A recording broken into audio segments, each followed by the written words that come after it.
Hi, welcome back to Vasishtha Abhiruchi ಚಾನಲ್ಗೆ. ಇವತ್ತು ಆಲೂ ಕುರ್ಮಾ ಮಾಡೋದು ಹೇಗೆ ಅಂತ ನೋಡೋಣ ಬನ್ನಿ. 1 ಟೇಬಲ್ ಸ್ಪೂನ್ ಎಣ್ಣೆ ಕಾದ್ಮೇಲೆ ಅದಕ್ಕೆ 2 ಲವಂಗ, 2 ದಾಲ್ಚಿನ್ನಿ, 1 ಏಲಕ್ಕಿ, 2 ಪಲಾವ್ ಎಲೆ, ಆಮೇಲೆ ಸ್ವಲ್ಪ ಜೀರಿಗೆ ಹಾಕಬೇಕು. ಆಮೇಲೆ ಕರಿಬೇವು, 1-2 ಒಣ ಮೆಣಸಿನ್ಕಾಯಿ, 1-2 ಸಣ್ಣಗೆ ಹೆಚ್ಚಿರುವಂಥ ಈರುಳ್ಳಿ. ಇದು ಸ್ವಲ್ಪ ಚೆನ್ನಾಗಿ ಫ್ರೈ ಮಾಡಬೇಕು. ಮಾಡಿದ ಮೇಲೆ ಇದಕ್ಕೆ ಸ್ವಲ್ಪ ಉಪ್ಪು ಹಾಕಿ, ಆಮೇಲೆ ಜಿಂಜರ್ ಪೇಸ್ಟ್, 2 ಆಲೂಗಡ್ಡೆನ ಹಸಿ ವಟಾಣಿನ 1 ವಿಷಲ್ ಹಾಕಿದ್ದೀನಿ.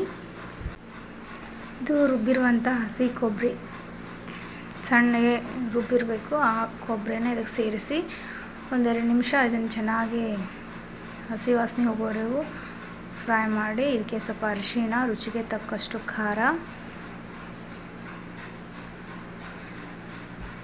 ಒಂದು ಸ್ವಲ್ಪ ಧನಿಯಾ ಪುಡಿ, ಸ್ವಲ್ಪ ಗರಂ ಮಸಾಲ ಹಾಕಿ ಮತ್ತೆ 1-2 ಸೆಕೆಂಡು ಸ್ಮೆಲ್ ಹೋಗೋವರೆಗೂ ಫ್ರೈ ಮಾಡಿ.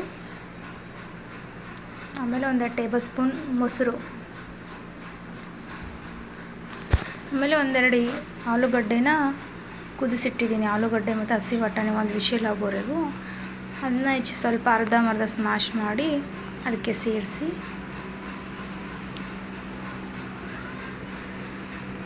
ಕುದಿಸ್ಬೇಕು.